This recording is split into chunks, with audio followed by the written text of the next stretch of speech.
Sir अल्हम्दुलिल्लाह sir. Sir हम आपके दीदार के लिए तरसते हैं, इतने दिन बाद आप आज की क्लास ओहो आज बेटा, आपकी। बस आ गया आपके पास। मैं असल में ना जब आउट ऑफ सिटी होता हूँ तब मेरी क्लास फिर नहीं होती। आपको पता है मेरी फिर जो रिलीजियस मसरूफियत है वो भी साथ साथ होती हैं। कुछ खताबात का एक सेशन फिर आ गया बीच में। अभी परसों फिर मैंने शेखू शरीफ वापस चले जाना है, तो इसलिए फिर ये दो क्लासें मैंने कंफर्म रखी होती हैं कि इंशाल्लाह ताला ये सर दो आप किस दिन तो फिर डिपार्टमेंट आपके में साथ है ना हमारे। सर आप किस डिपार्टमेंट में होते हैं? बेटा मैं इस टाइम कंसल्टेंसी प्रोवाइड कर रहा हूँ। लास्ट में था director data repository project state bank of Pakistan. Basically मेरा डिपार्टमेंट ह्यूमन है। समझ आई जहाँ भी या नहीं आई? सर आ गया माशाल्लाह आ गई। सर।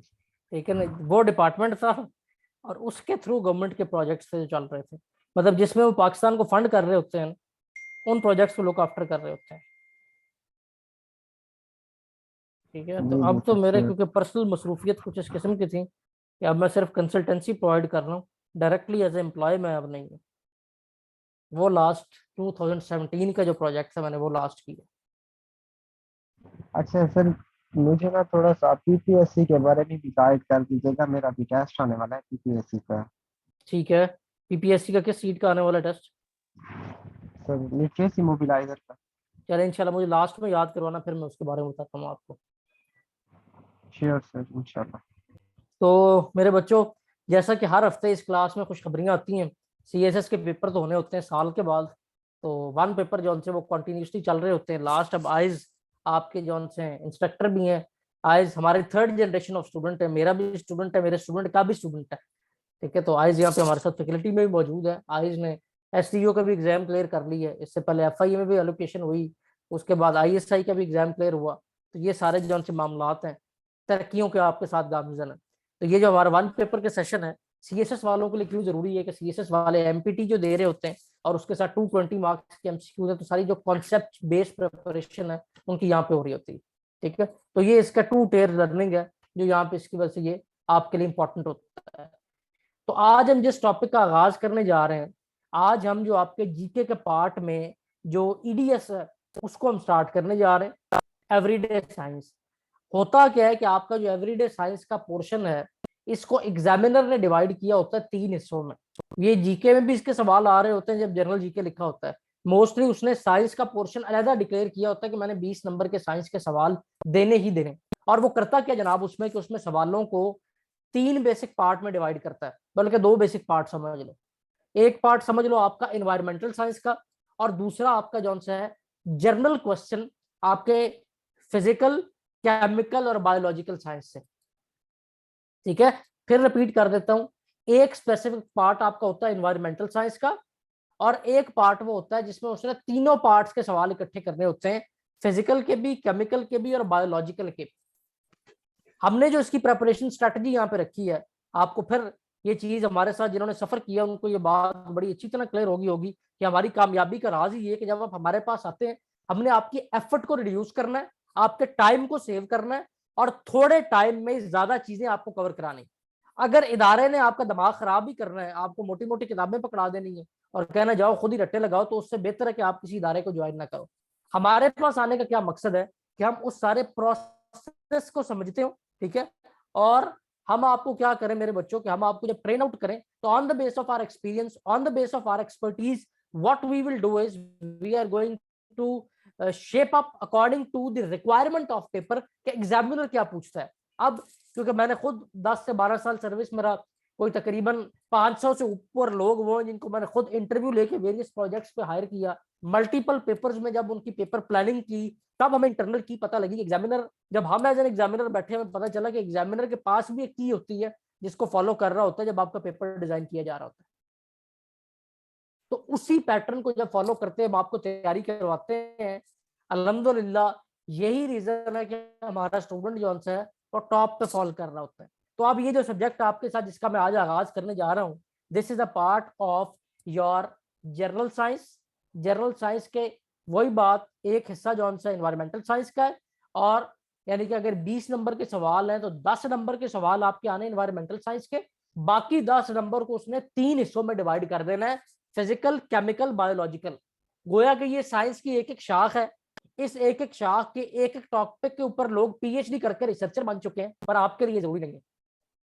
तो ये सब्जेक्ट आपको खालिस्तान तजर्बे की बेस पे पढ़ाया जाना चाहिए। एक्सक्यूज मी सर, जी जी, physical means physics? Physics physics physics. Okay, ठीक है, तो थैंक यू। ये जो पार्ट है ये मेरे को, जी वालेकुम सलाम। सर आज तो करंट अफेयर का उसमें प्लानर में दिया गया बेटा था। वो करंट अफेयर के अंदर ही आता है ना, यही तो आपको बता रहा हूँ। Okay okay. ठीक है ना, जब उसने लिखा है ना करंट अफेयर, वो करंट अफेयर को जीके भी लिख रहा है। ठीक है ना, वही तो आपको चीज मैंने मेंशन की है। जहां उसने करंट अफेयर लिखा है ना, जस्ट लाइक ये ग्लोबल वार्मिंग है, ये करंट अफेयर का फिनोमेना है। बात समझी है ना, जीके कहते हैं जनरल नॉलेज को। करंट अफेयर में जो प्रेजेंट हो रहा हो उसको आप लेते हैं करंट हैपनिंग, और जो हो गुजरा उसको आप जीके में ले रहे होते हैं। तो उसका ये पार्ट जो मैंने आज उठाया ना इन्वायरमेंटल साइंस का, ये इस टाइम प्रेजेंटली करंट अफेयर है जो इंपॉर्टेंट है। लेकिन मैंने जो उसके लिए स्ट्रेटजी ऑप्ट की वो मैं आपको बता रहा हूँ कि किस बेस पे हमने इसको डिवाइड किया है। अच्छा, ये एकेडमी के नंबर ये वाला इस टाइम बंद है। अस्सलाम वालेकुम सर। सर करंट अफेयर जी के वालेकुम नोट्स सलाम। शेयर नहीं किए थे? नहीं किए थे, मैंने किए थे, मुस्कान खुद आपके साथ ग्रुप में किए थे। सर वो सारे करंट अफेयर के हैं, मुझे कुछ चेंज लग रहे थे उसमें नहीं एमसीक्यूज। सारे नहीं, जो मैंने किए थे वो वाले और है, जो आपको शान करते हैं वो और है। ये तो वो थे जो मैंने आपको बताया मोस्ट रिपीटिव क्वेश्चन जो पेपर में आते हैं उनके थे। चलो बहरहाल दोबारा बाद में इकट्ठे जॉन से शान को मैं कहता हूँ आपको सेंड करते हैं। शुरू करें आगे, कोई और सवाल तो नहीं किसी का? अब जनाब आ जाए, जनरल साइंस एंड मोबिलिटी का पार्ट है एनवायरमेंटल साइंस। उसके जो करंट टॉपिक्स इंपॉर्टेंट है उनको लिख लें। आपको पता भी नहीं चलना, आज के इस 1 घंटे के अंदर आपके 4 से 5 एमसीक्यूज क्लियर हो जाना है। सर सबसे इन इंपॉर्टेंट एमसीक्यूज को पढ़ने का तरीका क्या है? तरीका ये है कि ये जो फाइल मैंने दी है ना, इस फाइल में सारे सीएसएस के पास्ट पेपर के एमसीक्यूज हैं। जब हम लोग पेपर बना रहे होते हैं वन पेपर का, तो हमारे लिए सबसे अच्छी ऑप्शन ये होती है कि स्टूडेंट इसको मिस करेंगे कि हम सीएसएस के जो पार्ट है उधर के एमसीक्यूज निकालें। वो सॉल्व एमसीक्यू सारे आपको इस फाइल में प्रोवाइड कर दिए गए। ठीक है, काम आपका ये है कि अभी जो टॉपिक मैं आपको लिखवा के यहाँ पे एक्सप्लेन कर रहा हूँ, समझ आपको आ जाए नहीं, उसके बाद सिर्फ आपने थोड़ी सी जहमत फरमा के इसको याद कर लें। इतनी जहमत कर लेंगे? Sure sir sir. बिल्कुल करेंगे। जी सर, कर बिल्कुल सकते बस हैं। इतना सा काम है और कोई काम नहीं होगा। ठीक है, तो अब आ जाए जो करंट टॉपिक चल रहे हैं एनवायरमेंटल साइंस के, जिसके बारे में सवाल आता है उनकी जाने। पहले मैं उनके नाम लिखवा रहा हूँ आपको, सर फिर आइज ने एक एक भी एक करके आप तरीका बोलते बताया था, जाएंगे। उन्होंने कहा था कि अगर आप एक एमसीक्यूज पढ़ रहे हैं तो उससे हम्म। रिलेटेड आप जितने एमसीक्यूज सर्च कर सकते हैं उनको भी रीड कर लें साथ में, वो तो उस टॉपिक उसके से वाली रिलेटेड। साइड का ना, वो तो उस टॉपिक वाली साइड के। अभी जो मैं आपको बता रहा हूँ ना, इसमें जो उससे रिलेटेड है वो सारा मैंने आपको खुद ही दे देना है। इसलिए तो मैं आपको इससे हट के वो लिखवाने लगा हूँ। ठीक है, करूँ स्टार्ट के और सवाल कोई जी सर सर स्टार्ट स्टार्ट करें। करें? अच्छा जी, जरा लिख लें आप बच्चों टॉपिक से नाम। Global warming,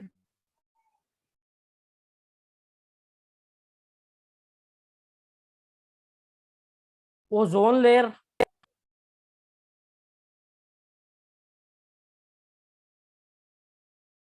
climate change,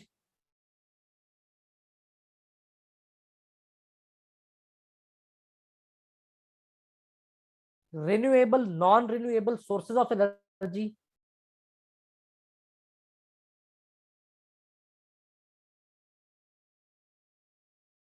afforestation और डिफोरेस्टेशन। ये बेटा जो लिख रहे हो ना आप में से, आपने फिर अपने ग्रुप में शेयर भी कर देना, ताकि जो लोग एब्सेंट है उनको लिखा हुआ मिल जाए। उसके बाद एग्रीमेंट्स में एग्रीमेंट की हेडिंग दें, उसके अंदर Kyoto protocol, earth summit, carbon credit,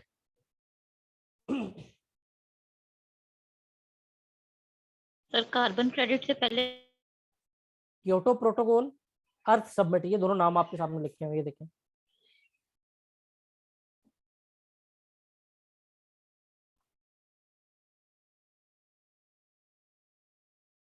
Kyoto protocol, earth submit,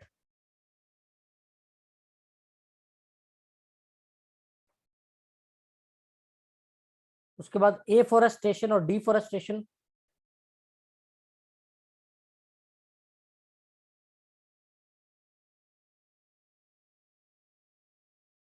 types of pollution,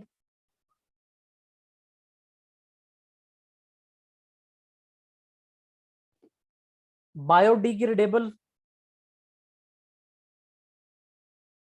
और नॉन बायोडिग्रेडेबल वेस्ट, बायोडिग्रेडेबल और नॉन बायोडिग्रेडेबल वेस्ट।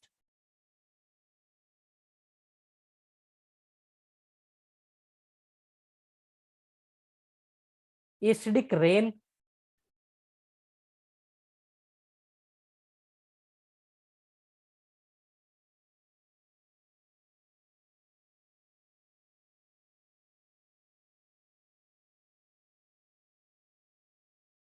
नीचे नजर मार लो। बस जी, कितने टॉपिक हो गए जिनके नाम लिखवाए मैंने आपको?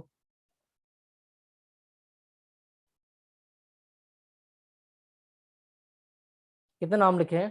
13 13। सर मेरे बच्चों ये 13 टॉपिक आप पढ़ लें और उसके बाद इस फाइल में जो कितने पेजेस की है, मेरे ख्याल से कुछ 4-5 पेजेस के होंगे, ठीक है, 15 पेजेस की ये फाइल है, सॉरी, ठीक है, ये 15 पेजेस की फाइल को आप मेमोराइज कर लें। इन 13 टॉपिक्स के सर के ऊपर ये आपके पूरे नोट्स हो जाने। इनसे रिलेटेड जो एमसीक्यूज है वो आपने याद कर लेने। इन्वायरमेंटल साइंस का 4 से 5 नंबर का पोर्शन कम से कम पेपर में होता है आपके, जो आपका सर एमपीटी में भी यूनिवर्स होना और नहीं उसमें होगा? नहीं, यूनिवर्स से यूनिवर्स नहीं, रिलेटेड नहीं? यूनिवर्स नहीं, वो फिजिकल का है, एनवायरमेंट का नहीं है वो। मुस्कान, जो भी मैं करवा रहा हूँ बेटा उस पर कंसंट्रेट करो, ठीक है। जो जो दूसरा है ना, वो जब उसकी बारी आएगी हम उस पर भी आएंगे। पहले इन्वायरमेंट को पूरा कर लो, इंशाल्लाह बाकी फिर करना ही है हम, ठीक है। उसके बाद फिर उससे रिलेटेड एक पूरी यूनिवर्स से रिलेटेड अदर डोमेन है, वो जो फिजिक्स का पोर्शन है उसमें डिस्कस होती है। अब आ जाए जनाब टॉपिक 1 की जानिब। क्या नाम लिखा था हमने फर्स्ट टॉपिक का? global warming, what is global warming? rapid increase in the temperature of due to carbon dioxide. Very good. Rapid increase in the temperature due to anthropogenic causes.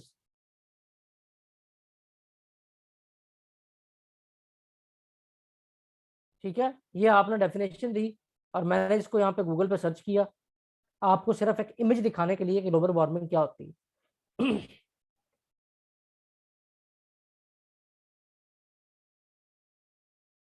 Global warming जौन सी है, ये cause हो रही है कि जो जमीन का टेम्परेचर है वो बढ़ता जा रहा है। ये टेम्परेचर जो बढ़ रहा है, ये बढ़ रहा है मैन मेड कॉजेज की वजह से, जिनको एंथ्रोपोजेनिक कॉजेज कहते हैं।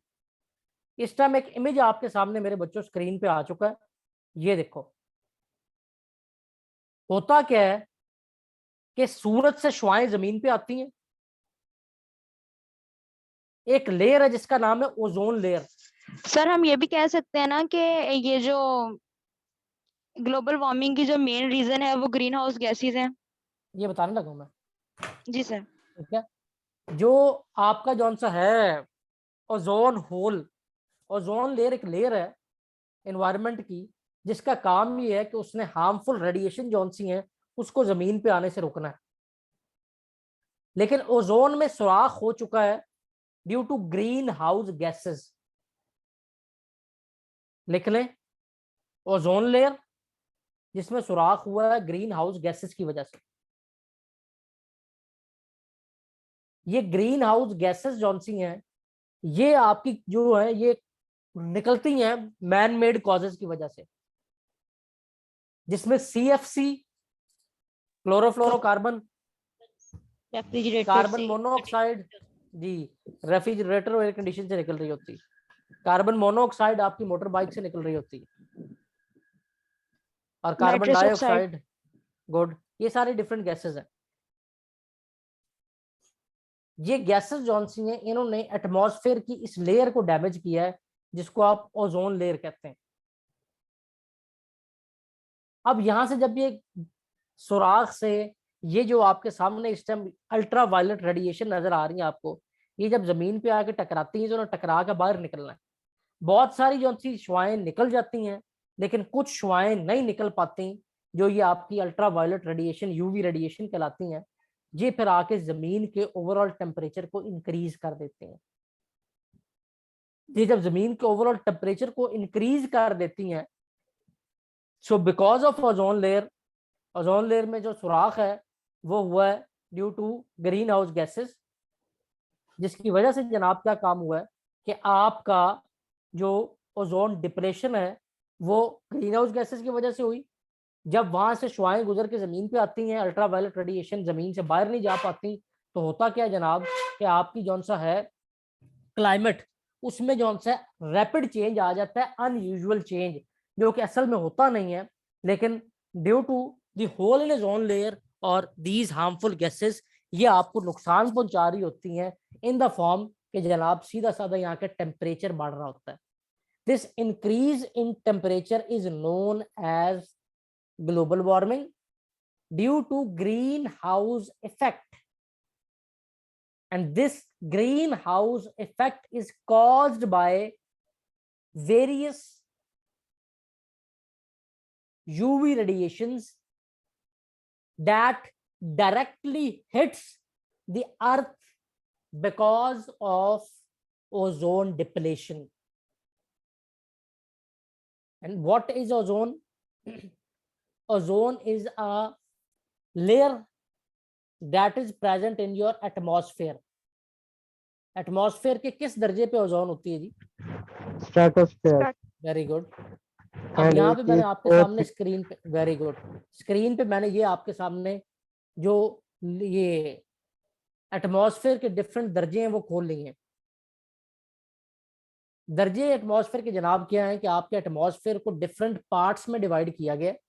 ये देख ले, 0 से 10 माइल्स तक अगर आप जमीन से ऊपर की तरफ आसमान की तरफ सफर करें तो उस हिस्से को ट्रोपोस्फेयर कहते हैं। 11 से 31 माइल तक का जो डिस्टेंस है वो स्ट्रेटोस्फेयर कहलाता है। उसके ऊपर फिर मीजोस्फेयर है, फिर थर्मोस्फेयर है, फिर एक्सोस्फेयर है। और जो आपकी ओजोन लेयर है वो आपके सामने इस टाइम ये आपको नजर आ रही है जो स्ट्रेटोस्फेयर में है। ये भी सवाल आता है कि ओजोन लेयर किस एटमॉस्फेयर की लेयर में है। ये भी सवाल आता है कि जो स्ट्रेटोस्फेयर है इसकी हाइट कहाँ से कहाँ तक है। तो जमीन से अगर ऊपर की तरफ देखें तो 11 किलोमीटर से 11 माइल से 31 माइल तक जो है वो स्ट्रेटोस्फेयर की हाइट है। और माइल्स को मैं कन्वर्ट करने लगा हूँ। 1 mile is equal to 1.56 kilometre approximately, यानी कि 1.5 किलोमीटर तकरीबन होता है 1 माइल। सर 1 माइल होता है 1.6 नहीं होता सर? 1.56 बेटा, वो राउंड ऑफ कर देते हैं ना फिर उसको हम। अगर इसको पॉइंट्स में लेके जाए तो 1.56 है। वो होता क्या है, जब 1.55 से ऊपर है तो राउंड ऑफ करके 1.6 लिख दिया जाता है अक्सर जगह। जी सर, वो ठीक है, थैंक यू। जी सर, ये क्लियर हो गया? यहाँ तक किसी का कोई सवाल? No sir. सर मैंने एक पढ़ी हुई है आयनोस्फेयर, जहाँ पे सर जो रेडियो की ट्रांसमिशन होती है उसके थ्रू होती है, तो सर यहाँ पे आयनोस्फेयर नजर नहीं आ रहा। अच्छा, वो नजर इसलिए नहीं आ रही कि जो एटमॉस्फेयर की बेसिक लेयर्स है ना, आपके लिए सिर्फ वो इम्पोर्टेंट है, उससे ऊपर हम अभी इन डिटेल जा नहीं रहे। वो फिर इन डेप्थ वही बात है ना, वो सब्जेक्ट रिलेटेड इन डेप्थ आ जाती है, नहीं तो फिर इससे ऊपर भी वो लेके जाते हैं उसको। आगे चलूं? और सर ये जो एरोप्लेन होते हैं ये तो ओजोन के ऊपर नहीं होते, ओजोन नो के ऊपर नो नो नो, ओजोन से नीचे होते हैं। ये देखें, जो जनरली आपके एरोप्लेन है वो यहाँ पे ट्रेवल कर रहे होते हैं जमीन से 12 से 18 किलोमीटर के डिस्टेंस में, ये ट्रोपोस्फेयर होती है।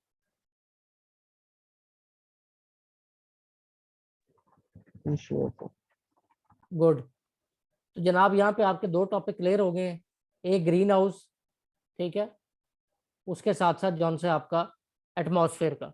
और मैंने क्या टॉपिक के नाम लिखवाए आपको? अगला नाम बोलो।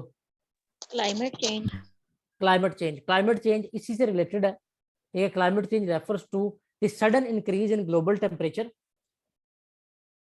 Due to ozone depletion. ठीक है, अगला topic renewable and non renewable जी। रिसोर्सेज। तो जैसे कि नाम से वाज़ेह है कि 2 किस्म के सोर्सेज हैं, एक renewable sources of energy production और एक non renewable sources of energy production. Renewable sources कौन से होते हैं बच्चों, बताओ आप, ये तो पता होना चाहिए मेरे ख्याल से आपको। सर वो रिसोर्सेज जिन्हें हम बार बार यूज कर सकते हैं, वो बार खत्म बार नहीं यूज होते कर हैं। सके, एक्सीलेंट। फॉर एग्जांपल आप विंड से एनर्जी प्रोड्यूस करते हैं, ठीक है, और हवा जो सी है उसकी किसी भी केमिकल या फिजिकल प्रॉपर्टी में कोई चेंज नहीं आता, वो फिर हवा हवा ही रहती है। आप सनलाइट से एनर्जी प्रोड्यूस करते हैं, उसकी किसी केमिकल या फिजिकल प्रॉपर्टी में कोई चेंज नहीं आता और आप रीयूज कर सकते हैं उसको। इसी तरह आप अपना हाइड्रल सोर्सेज से एनर्जी प्रोड्यूस करते हैं, दैट इज आल्सो रीयूजेबल। ऐसे ही है ना। जी बट जो यस सर। सर। एनर्जी आप ऑयल को कोल को बर्न करके लेते हैं, उसके बारे में क्या ख्याल। सर वो नॉन रीन्यूएबल में आ नॉन जाएगा। नॉन रिन्यूएबल है सर वो। बिकॉज उससे आपका जौन सा है, एक तो नॉन रिन्यूएबल सोर्सेज आपका एनवायरमेंटल हार्म करते हैं, आपका एनवायरमेंट स्ट्रक्चर को डैमेज करते हैं, और दूसरा जनाब उनको आप दोबारा यूज नहीं कर सकते, उनकी कॉस्ट भी ज्यादा होती है। ये हो गया रिन्यूएबल और नॉन रिन्यूएबल। उसके बाद और आगे। सर यहाँ पे एक क्वेश्चन है। जी जी। सर ये कल ना मैंने एमसीक्यू पढ़ा था, the largest source of electricity generation in Pakistan comes through. इसमें कंफ्यूजन थी, थर्मल है या हाइडल है mostly. Hydel hydel hydel hydel, अभी भी आइडल है, पूरी दुनिया में भी सबसे ज्यादा आइडल ही है। सर पाकिस्तान में थर्मल नहीं है। पाकिस्तान का अगर देख लो, लेकिन वैसे आइडल ही है मेरे ख्याल से, आइडल ही होना है, थर्मल से आप पता नहीं कैसे कर सकते हैं। सर सर हाइडल है। आइडल ही है ना। जी सर। हाँ, क्योंकि देखो ना आपका तरबेला, जो दो बड़े मंगला। डैम है, यही सबसे ज्यादा जो है मंगला, ये दोनों इस टाइम कंट्रीब्यूट कर रहे हैं। इसके बाद दो बड़े डैम फिर आगे वो आ रहे हैं, मोहम्मद और दयामीर बादशाह।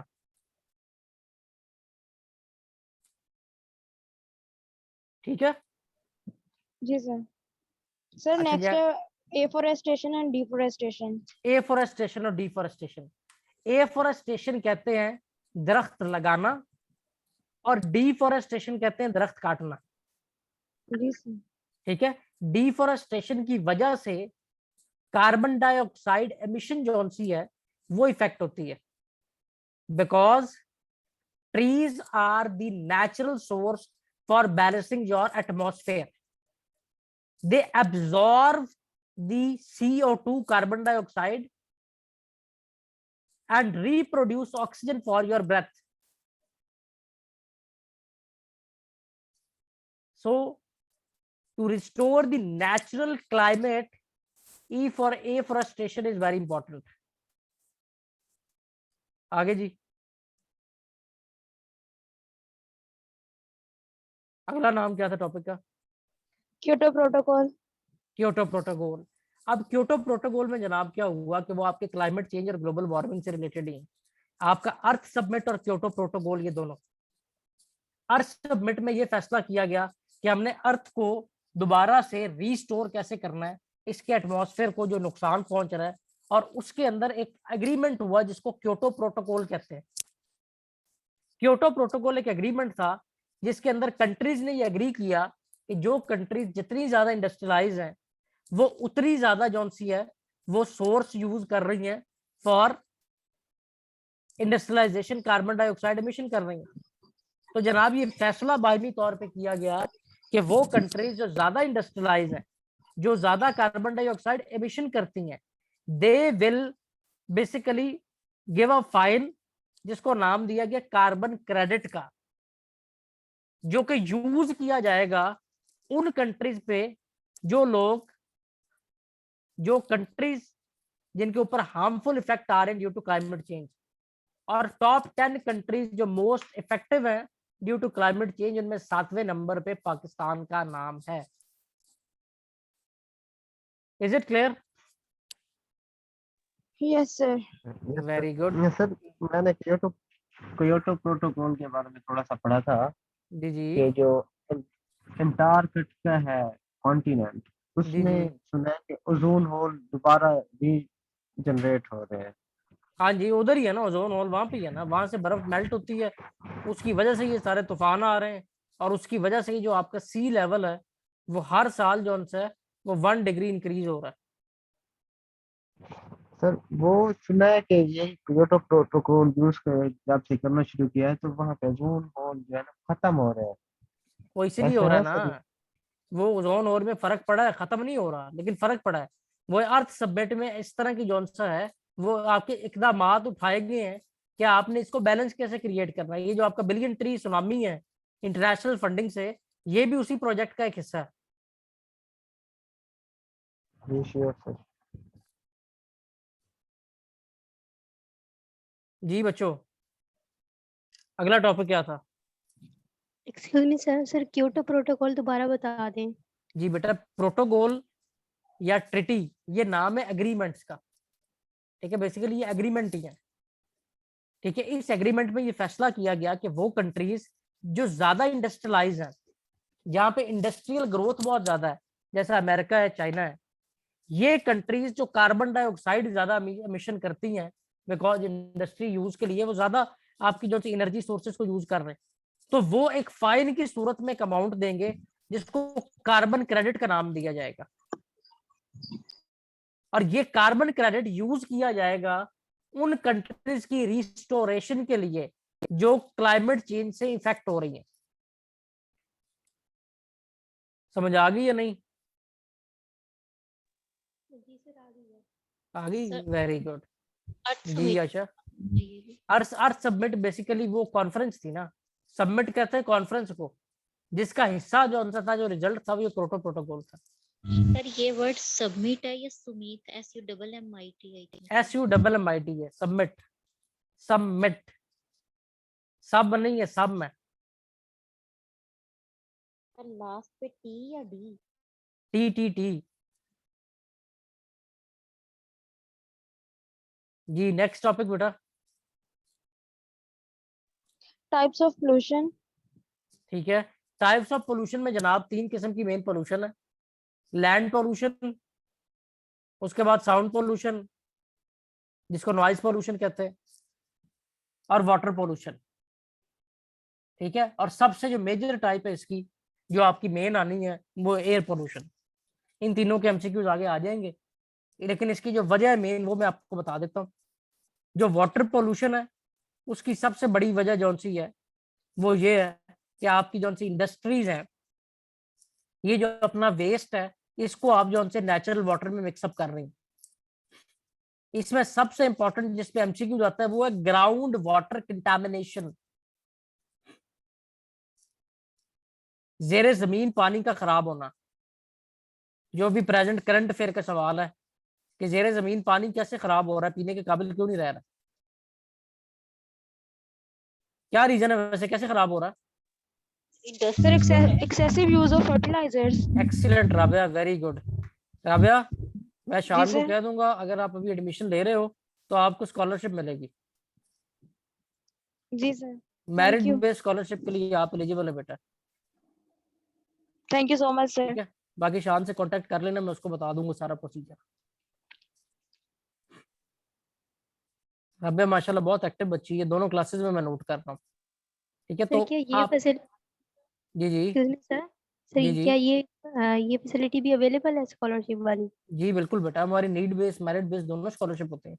आप वो शान से कांटेक्ट करना, आपको सारी डिटेल बताएंगे, ओके सर। ठीक है। तो जनाब, आपकी जो ग्राउंड वाटर कंटामिनेशन है, उसके अंदर एक रीजन जौन सी है, वो ये है कि excessive use of inorganic fertiliser,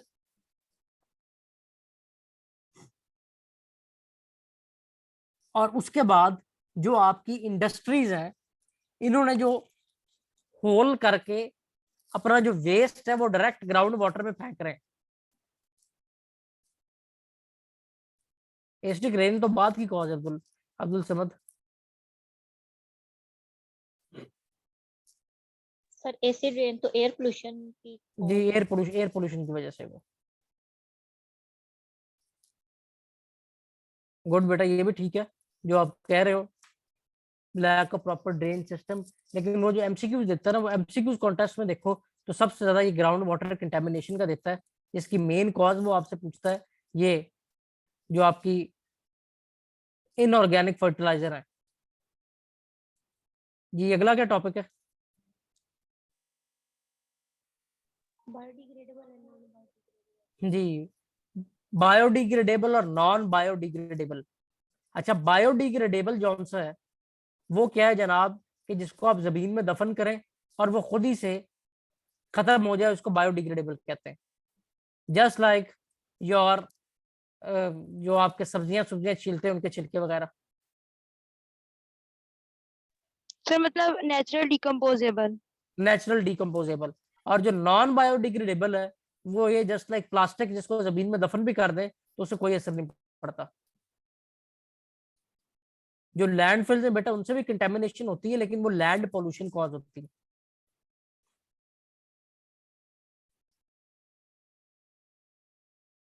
ये जनाब आपके हो गए बायोडिग्रेडेबल और नॉन बायोडिग्रेडेबल। अब उसके आगे क्या है जी? Acidic rain.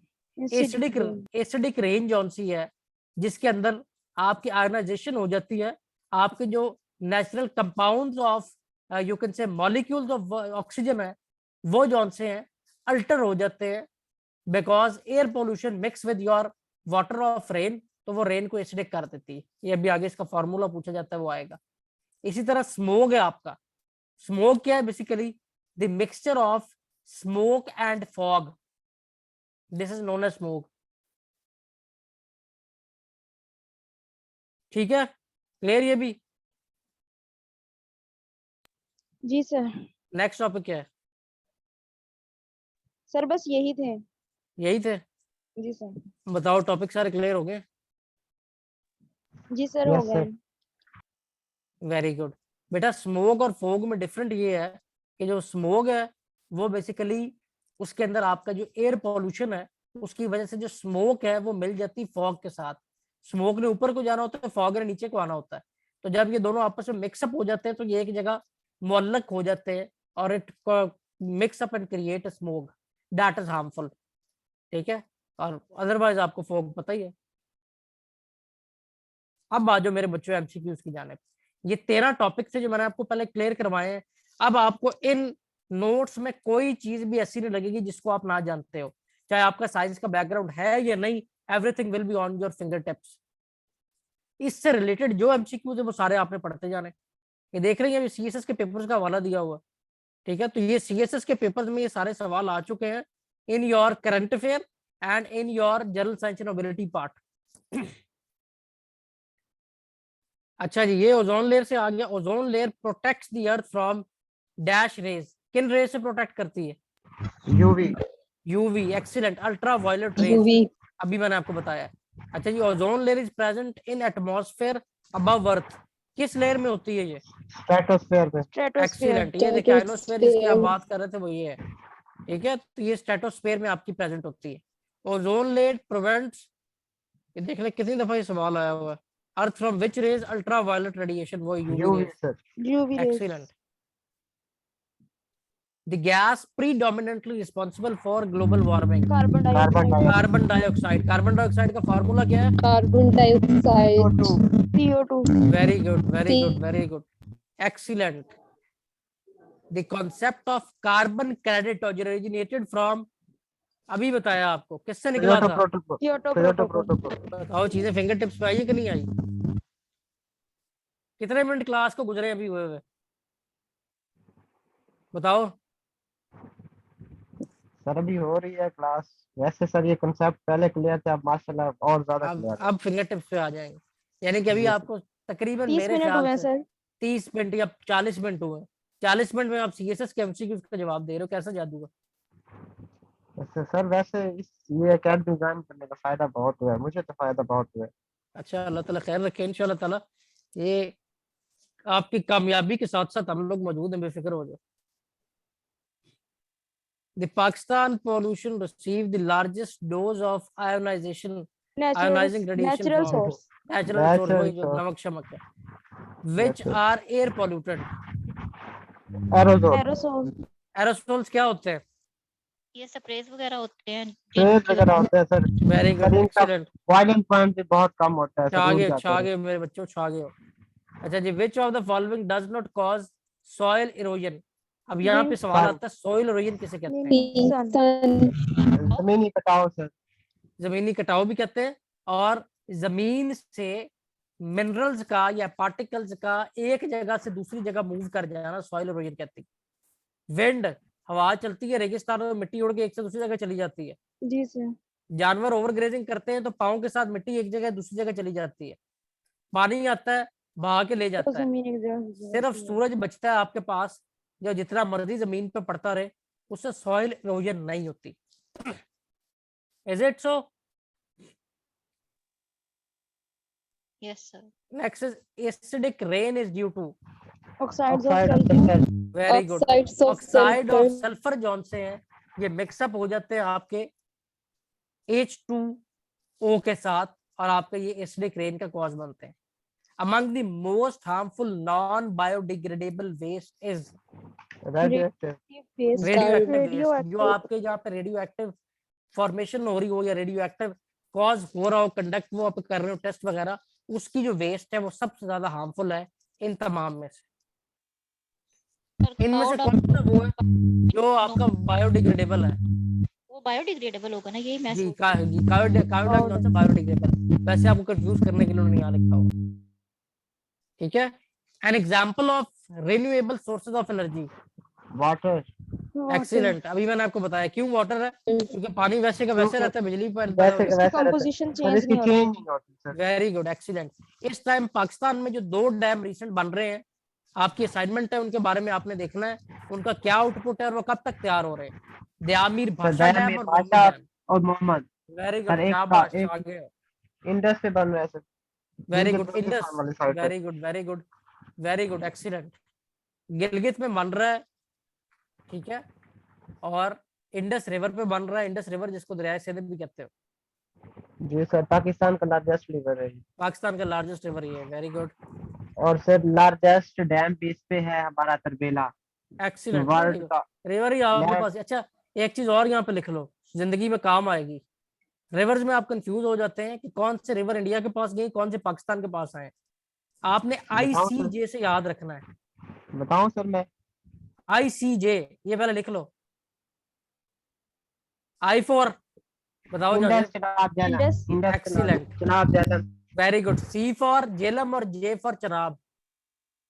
ठीक है, sorry, C for C Chenab for और Chenab, J for J जैलम। For Jhelum. ठीक है, और ये सर जनाब यहाँ पे आपके एक MCQ आता है, मैं सर वो भी आता है। बताता चलूं। चनाब और झेलम का जो इलाका है उसको कहते हैं सर शायद CHE जो है, चैट जो होता है इस तरह का कोई होता है वो सर।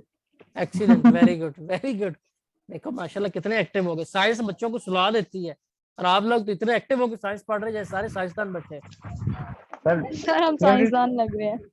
अगर सिर्फ समझ आ जाए ना राबिया, चीजें जौन सी थोड़ी सी समझ आ जाए तो फिर बच्चे एक्टिव हो जाते हैं। जी सर। अच्छा जी मेरे बच्चों, the main source of water पता ही है सबको, रेन। रेन। सर वैसे फ्रेश वाटर तो 1% है जो हम यूज करते हैं। लेकिन ये कि आपका मेन जो सा रेन ही सोर्स है हर जगह वाटर पहुंचाने का ओवरऑल। ये जो जी क्या पूछा? पाकिस्तान के पास है क्या?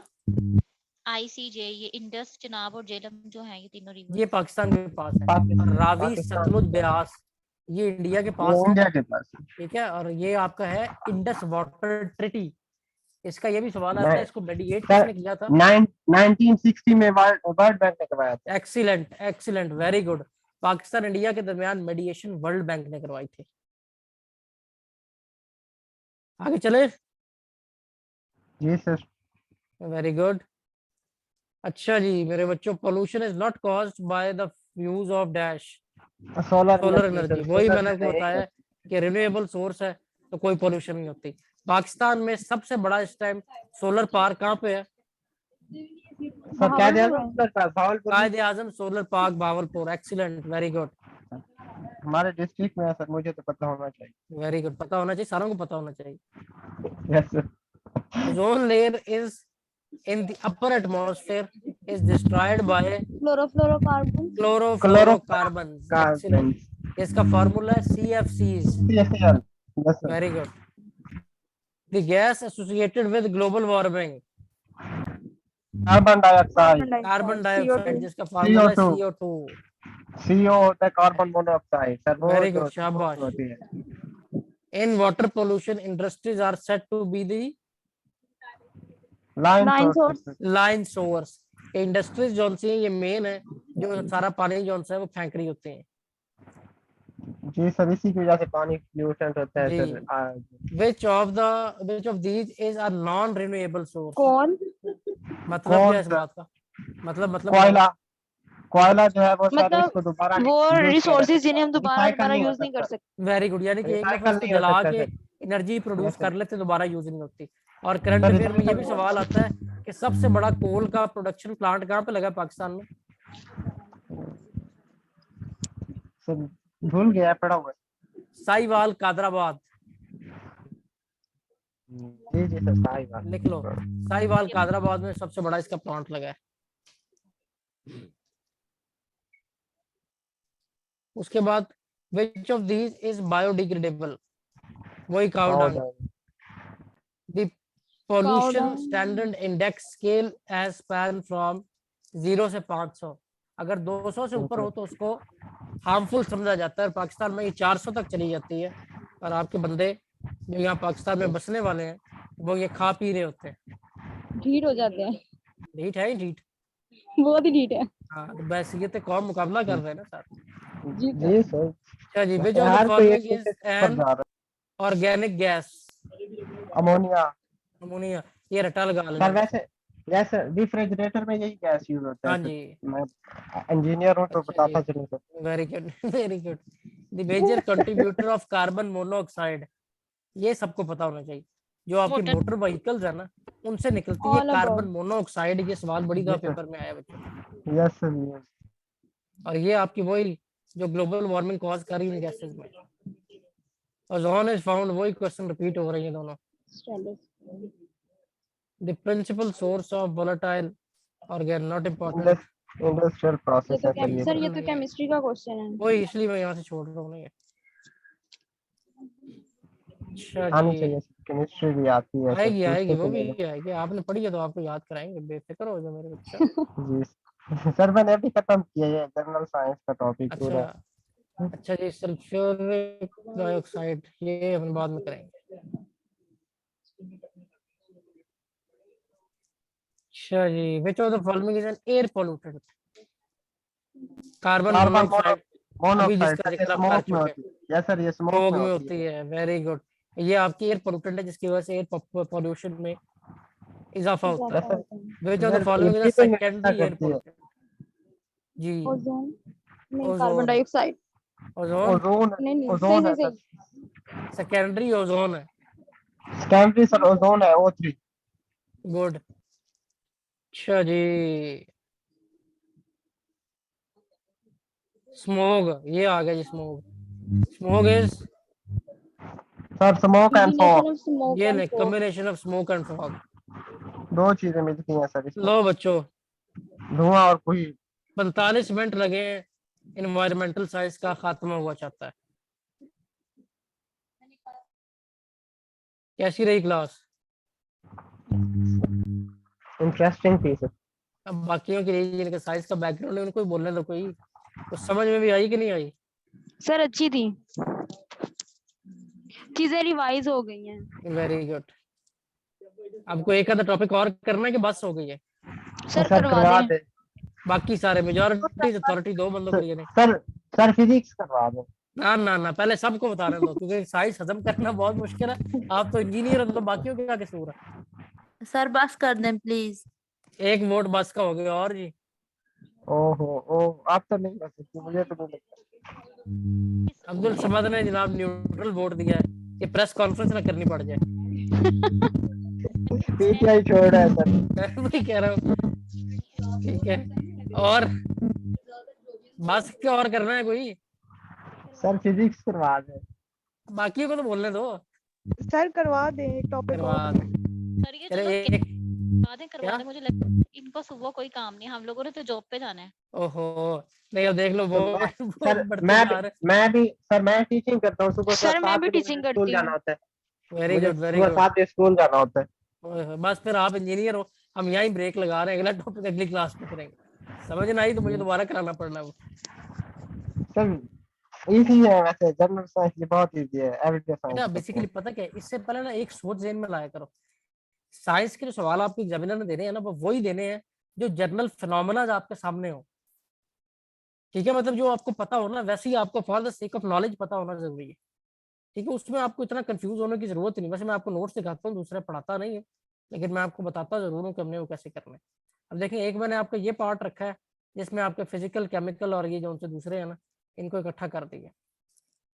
ये साइंस का वन पेपर यानी कि एमसीक्यूज के लिए बहुत सारे टीचर्स को पहले देने के बाद बिल आखिर मैंने ये फैसला किया था कि ये मैं खुद कराऊंगा, क्योंकि वो 4-4 क्लासें लेके भी कहते थे सिलेबस खत्म ही नहीं हो रहा।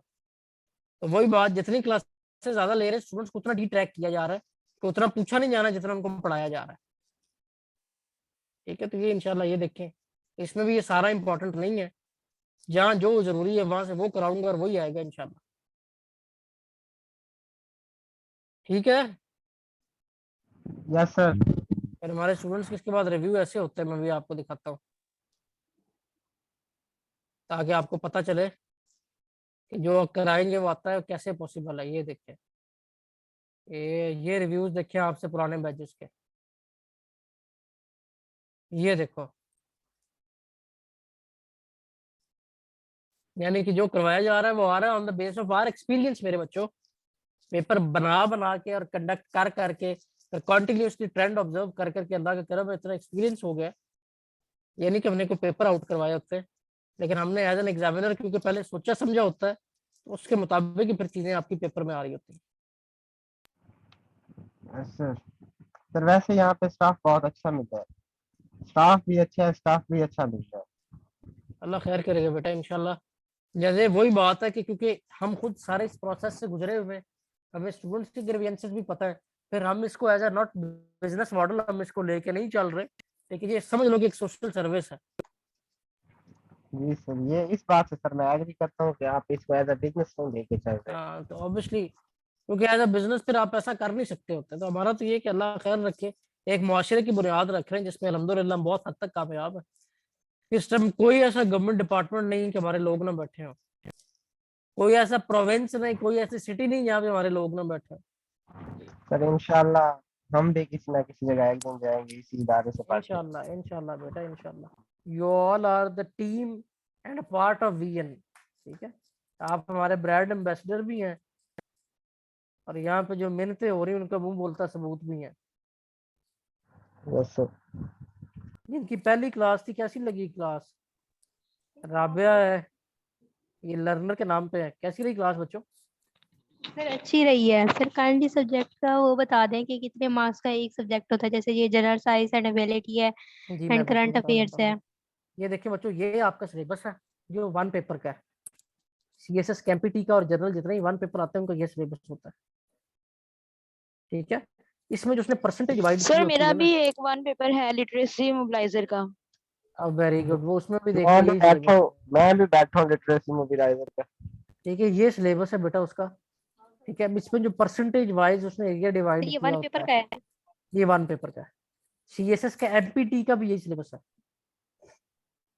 ओके जो सर। जो आप लोगों ने नवंबर में एमपीटी देना है उसका यही सिलेबस है। ठीक है, फिर इसकी वेटेज है हर पार्ट के अलग अलग। सही है। ठीक है, 20 नंबर की इंग्लिश है, 20 नंबर का करंट अफेयर है, इस तरह उन्होंने फर्दर डिवाइड किया। 10 नंबर कंप्यूटर साइंस है। ये बच्चों हमारी कंप्लीट फैकल्टी है। सर एमपीटी में तो जस्ट सारे एमसीक्यूज ही होंगे ना? एमसीक्यूज 220 होंगे, MCQs MCQ I think so. 220 MCQs वैसे आपके बन जाते हैं सीएसएस के, और इसमें जो से आपके 100 मार्क्स के एमसीक्यूज होते हैं, 200 एमसीक्यूज है, उनकी बेस पे वो आपका डिसीजन ले लेता है। यानी 200 एमसीक्यूज। नेगेटिव, कोई नेगेटिव मार्किंग तो नहीं है ना एंट्री टेस्ट नहीं, का? नेगेटिव नेगेटिव को नहीं, इसको आपने सिर्फ क्लियर करना, बड़े आराम से कर जाओगे इंशाल्लाह। इंशाल्लाह। ये आपके सर ये सब्जेक्ट है। सर एमपीटी एमपीटी किसके लिए होता है? क्लियर करने के लिए बड़ा कितने सुना मार्क्स है की सर। जरूरत होती है? एमपीटी का आपको सिर्फ 66 30% मार्क्स रिक्वायर्ड है। जैसे क्या ये था सर? सीएसएस का है ना इनिशियल, सीएसएस पीएमएस का इनिशियल टेस्ट है ये। अच्छा अच्छा सर, ठीक। बच्चों बड़े आराम से जस्ट कर रहे हैं हमारे 20%? जी। 60% है। सर 60? अच्छा, बेस 20। 60 मार्क्स मीन वही 30% ही बनेंगे। सर ठीक है, 66 मार्क्स नहीं सही। चाहिए होते एमपीटी में। 60 से ऊपर 36। मार्क्स हो बस ठीक है यार सारों के। आपने हमारा जो लास्ट बैच गुजरा है ना, जिन्होंने ये दिए हैं सीएसएस स्पेशल के एमपीटी, ये अभी जिनका पिछले दिनों हुआ, सबसे कम जो नंबर आए हमारे वो 101 नंबर आए हैं, सर ये सबसे कम। इजी था सर। माशाल्लाह। सर इसमें मुझे भी आते थे सर, 100+ आते थे, मैंने 100 चेक प्लस किए, आराम से। एमपीटी पढ़ा था। जी सर। बच्चों मेरी एक चीज ध्यान में रखना, अपनी डेस्टिनेशन रखो कि आपने ग्रेड 17 को अचीव करना ही करना है। जब हमारे पास आप आ गए हैं ना, आपके सामने स्टूडेंट्स की मिसाल है, आइज आपको पढ़ाते भी हैं, आइज को मेरे साथ 2 साल हो चुके हैं, आइज ने वेरियस गवर्नमेंट एग्जाम क्लियर किए हैं, वेरियस गवर्नमेंट डिपार्टमेंट चेंज किए हैं, अब आगे सीएसएस में भी इंशाल्लाह टॉप की पोजीशन में आइज ने आना है। ठीक है, सीएसएस की तैयारी इंशाल्लाह ऐसी सर। है कि ये मेरे बच्चों आपको बंदा बना देती, कहीं ना कहीं इसने आपको पहुंचा के छोड़ना होता है। सर उन्होंने मोस्टली वन पेपर एग्जाम दिए है ना, वन पेपर टेस्ट जैसे उसने होते हैं, मोस्टली उन्होंने वो वन पेपर क्लियर दिए, किया है ना। बिल्कुल उसने सारे वन पेपर दिए, सीएसएस के भी पहली अटेम्प्ट देनी है। ठीक है, वन पेपर में ग्रेड 17 में उसमें यूईटी में था, एफआईए क्लियर किया, आईएसआई क्लियर किया, अब एसडीओ भी जॉन से हो गया वापडा में। सही।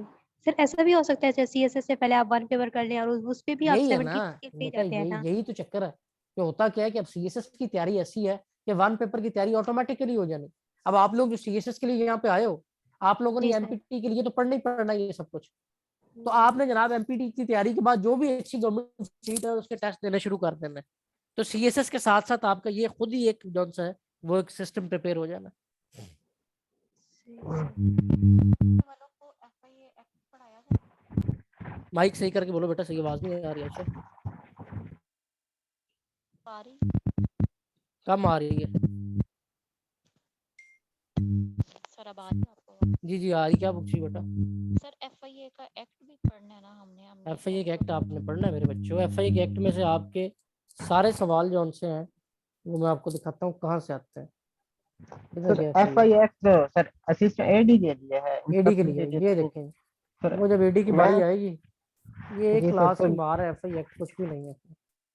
सारे सवाल आखिरी दफा इसी एक फाइल में शायद 3-4 पेजों की फाइल है ये देखो। सर इसी डर की वजह से मैंने अप्लाई नहीं किया था एडी पे ओहो, कि इसका एक्ट कौन करे। एक्ट आप ही करोगे मेरे बच्चों, क्यों परेशान होते हो, हम कराने वाले बैठे हैं। तो अब सर अब तो फिर टाइम गुजर गया। आ जाएगा टाइम, दोबारा सीटें फिर आ रही हैं, तैयारी पकड़ो। इंशाल्लाह सर फिर अप्लाई करूंगा इंशाल्लाह। एफआईए में हमारे आखिरी बैच के 14 स्टूडेंट गए हैं। एफआईए के साथ तो ऐसे जिस तरह हमने कोई ना वैसे ही ठेका मुक लिया होगा, इतने लोग हमारे एफआईए में हो गए। सर मैंने भी एफआईए की ही तैयारी के लिए ज्वाइन किया आपको, इंशाल्लाह सीएसएस कमांड इंशाल्लाह बेटा, इंशाल्लाह अल्लाह खैर करेंगे। सर हम भी एफआईए के लिए आए थे यहाँ पे। अच्छा, बस काम जारी रखो। अब जैन खुद भी इंशाल्लाह आपको पढ़ाते हैं, कैसी क्लास रही कल जैन की? सर। वैसे सर एक बात मैं आपसे करूं? जी जी करें करें जरूर। सर कल तो मेरे ख्याल में फर्स्ट क्लास थी पाकिस्तान अफेयर की, जैन साहब कह रहे थे थर्ड क्लास है। नहीं वो पता क्या है, वो हमारा साइक्लिकल पैटर्न, वो जी सर। आपकी फर्स्ट क्लास थी क्योंकि वन पेपर वालों का हमने साइक्लिकल पैटर्न रखा हुआ। ठीक है, जी आपसे सर। पहले ये जो मुस्कान जिस बैच की है 54 वालों की, उनकी थर्ड थी। जी सर फिर मैंने सर से बात की है, सर ने कहा हाँ नहीं मेरे पहले लेक्चर हो चुके हैं तो आप हाँ ना। ठीक है, तो आपके वो लेक्चर दोबारा होने, वो साइक्लिकल पैटर्न है ना वन पेपर का, वो घूम रहे जी होते हैं। जी जी जी sir. Thank you sir, thank you. और सर ये सीट्स जो है ये डेली आती हैं? ये बेटा हर महीने कोई ना कोई आती रहती है, मतलब हर साल आती हैं? हर महीने कोई ना कोई गवर्नमेंट जॉब आती रहती है।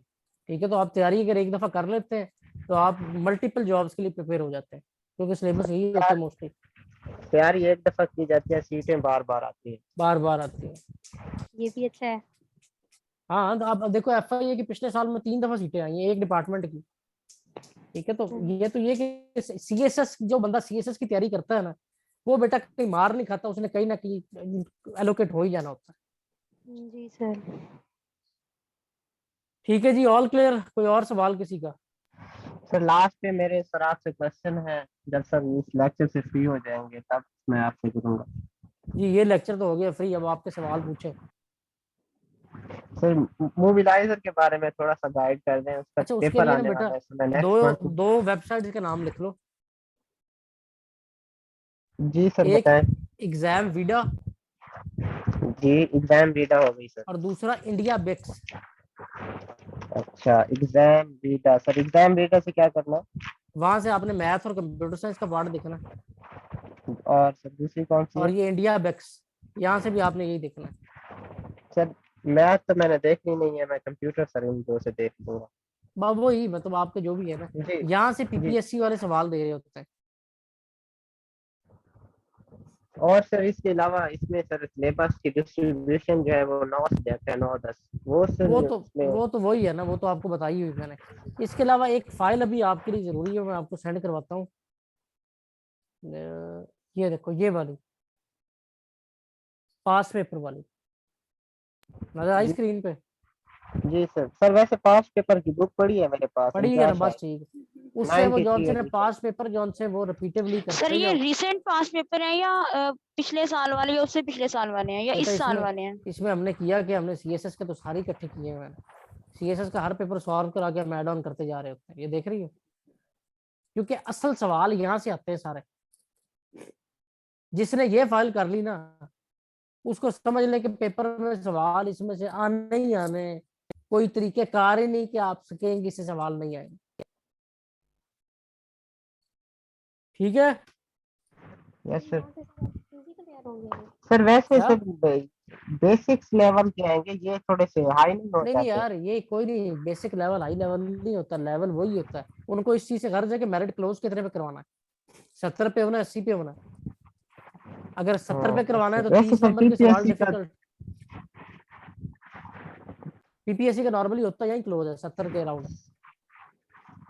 सर इधर ही होता है 65 60 तक। हाँ, लास्ट टाइम मैंने एक वही टेस्ट दिया था सर, उसमें मेरे आए थे 62, तो वही बस 65 पे 70 रुका था। इन्होंने टारगेट रखा होता है, और नेगेटिव मार्किंग मार्किंग करके उधर मेरिट क्लोज हो रहा होता है। तो कोई नहीं इतना मुश्किल होता, यही पैटर्न है, यही तरीकेकार है, इसको फॉलो करो।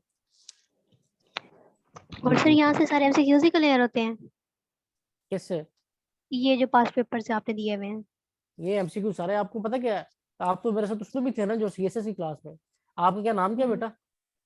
सर आयशा, आयशा, अभी आपने न्यू ज्वाइन? ज्वाइनिंग है। अच्छा, सीएसएस न्यू के लिए ज्वाइन कि वन पेपर के लिए? सर अभी सीएसएस के लिए ही है। सीएसएस के लिए ना, तो जी सीएसएस सर। का हमें ये जो पार्ट है ना, कि रिक्वायर्ड है। सीएसएस में 220 मार्क्स के एमसीक्यूज हैं, और एमपीटी में भी जी आपको एमसीक्यूज का सारा मटेरियल रहना मिलेगा। और जो आपके अपना जी सर। जो पहली क्लास में मेरे साथ थी, वो आपने मटेरियल देखा ही, वो और फॉर्म में। सर मेरी आज ज्वाइनिंग की फर्स्ट में जो ट्रायल क्लास है वो यही है। वो पहले वाली क्लास नहीं है ना, इससे पहले? अच्छा वो वाली, जी सर। हाँ, 8:15 वाली। तो देखो वो मटेरियल हाँ हमारा वो डिस्क्रिप्टिव का। लेट ज्वाइनिंग, हाँ, तो लेट बस वो ज्वाइनिंग थी। डिस्क्रिप्टिव का, वो भी अलग जी सारा मिलेगा और ये भी अलग सारा मिलेगा। सब कुछ डाटा आपको हमने खुद ही प्रोवाइड करना, don't worry. Okay sir, thank you. जी, मेरा एजुकेशन बैकग्राउंड क्या है? बड़ा इंटरेस्टिंग सवाल है बेटा। मेरी बीएस ऑनर्स थी इकोनॉमिक्स में, जीसी यूनिवर्सिटी लाहौर से। उसके बाद मेरा एमफिल था प्रोजेक्ट मैनेजमेंट में, और पीएचडी थी मेरी पब्लिक पॉलिसी में। और यूएन को मैंने ज्वाइन किया था। पहला प्रोजेक्ट मेरा गाना अफ्रीका का था, और आखिरी प्रोजेक्ट मेरा ये आपका डायरेक्टर था डाटा रिपोजिटरी प्रोजेक्ट का। फिर हमने इस इदारे की बुनियाद रख दी, और साथ फिर मेरे अपने काम शाम चलते रहे। जी बच्चों, और कोई सवाल? सर एफआईए के पेपर में कंप्यूटर से तो नहीं रिलेटेड मटेरियल आना? है ना, क्यों नहीं आना, आना है। सर सिलेबस डिस्ट्रीब्यूशन में तो कंप्यूटर नहीं गिवन उसमें। जिसमें नहीं गिवन उसमें नहीं गिवन, लेकिन कईयों में ये होता है एफआईए के होता है। एफआईए तो एक डिपार्टमेंट है। अब एफआईए की जो सीटें बिलफर्ज आपकी हैं ही, जो नीचे वाले के लेवल की, उसमें तो कंप्यूटर के बगैर काम ही नहीं होता, अल्लाह के बंदो। सर वैसे सिलेबस डिस्ट्रीब्यूशन जो है ना, उसमें इंग्लिश है, हाँ जीके है, करंट हाँ। अफेयर है लास्ट नहीं 2 साल का, जब उसने पाकिस्तान जीके कह अफेयर है। जब दिया, उसने जीके लिख दिया तो तो मुझे कंप्यूटर बताओ होगा ही पीछे होगा। बचता क्या है? यही तो मैं सर आपको समझा रहा हूँ, जहाँ जीके लिखा गया वहाँ सारा कुछ ही आ वहाँ गया। सब कुछ ही आ जाएगा। Sure sir. वैसे सर आता नहीं है एफपीएससी में, मैंने तो नहीं देखा सर, उसके ना ना पास ना पेपर बेटा, किए हैं मैंने। आ जाता है, इसमें कभी भी नहीं रहना आपने। आ जाए, देखे ना, एक नंबर बिना वजह का उड़ गया। ठीक है ना? हाँ जो ये आपको तो। माइक्रोसॉफ्ट ऑफिस है उसके सवाल आने ही आने होते हैं। बेसिक कंपोनेंट में कहीं ना कहीं वो डाल सकता है। इसमें कभी भी नहीं रहना आपने। एक क्लास है, क्या आपको फर्क पड़ता है, एक या दो क्लासें हो जाएंगी बस। करानी है हमने, याद ही आपने करना है, कर लेना। जी क्लासें बच्चों आपकी शुरू है इंशाल्लाह। आज आपको ट्रायल क्लास दी है हमने, कल से आपकी रेगुलर क्लासेस है इंशाल्लाह। क्लासें चल ही रही हैं। सर किस चीज की रेगुलर क्लासेस हैं कल से? ये जो आपके सीएसएस वाले न्यू स्टूडेंट आ रहे हैं ना, आपके पहले इनकी ट्रायल क्लास थी। आप में से भी अगर किसी के फ्रेंड सर्कल में ज्वाइन करना है तो उनको रेफर करें। कैसा एक्सपीरियंस जा रहा है विजन के साथ? ये जो अब्दुल्ला राजा के नाम पे, क्या नाम है उसका, हेमंत? जी जी, नहीं नहीं, मेरा नेम कायनात है। बहुत अच्छा एक्सपीरियंस। कायनात ने पिछले हफ्ते ज्वाइन किया। कायनात चीजों कवर कर ली है, समझ गई चीजों को? जी जी, आज मुझे थोड़ा बहुत प्रॉब्लम था, ये सिग्नल का इश्यू था, तो मैं रिकॉर्डिंग को फिर कोई सुन मसला नहीं लूंगी बेटा, और रिकॉर्डिंग फिर सुन कर लेंगे। लूंगी। ठीक है बेटा, ऑल क्लियर जी? कोई सवाल तो जी नहीं सर। रहता किसी का? No sir. चलें फिर, बेस्ट ऑफ लक अच्छा, पढ़ने इंशाल्लाह। के लिए कोई भी एग्री नहीं था, क्वेश्चन के लिए सारे एग्री हैं, सारे एग्री, इंक्लूडिंग देख लो। ये राबिया बसरी आपका मैम किस में है मास्टर? जोलॉजी। जोलॉजी में। राबिया कहाँ से बिलोंग करती है बेटा? सर हिमगिर खान से। और यूनिवर्सिटी कौन सी? इस्लामिया। इस्लामी यूनिवर्सिटी, बैच माशाल्लाह। बैच कौन सा है? 2019। जाजेब आप भी उधर की हो? जी सर, मैं इस्लामी यूनिवर्सिटी से हूँ। Very good, very good, sir मुझे तो मैं एक्स हुए 1 साल हो गया मुझे। Very last good. ईयर मेरा 18 अच्छा, बैच था मेरा। सही सही सही सही। चले, आज इस्लामिया यूनिवर्सिटी वाले छा गए इस क्लास में। इंशाल्लाह सर आपको हर क्लास में ऊपर अल्लाह मिलेंगे। खैर रखे, अल्लाह खैर रखे। चले, खैरियत से रहे मेरे बच्चों। स्टे ब्लेस्ड एंड अल्लाह हाफिज़ नासिर। अल्लाह हाफिज़। अल्लाह हाफ़िज़ सर।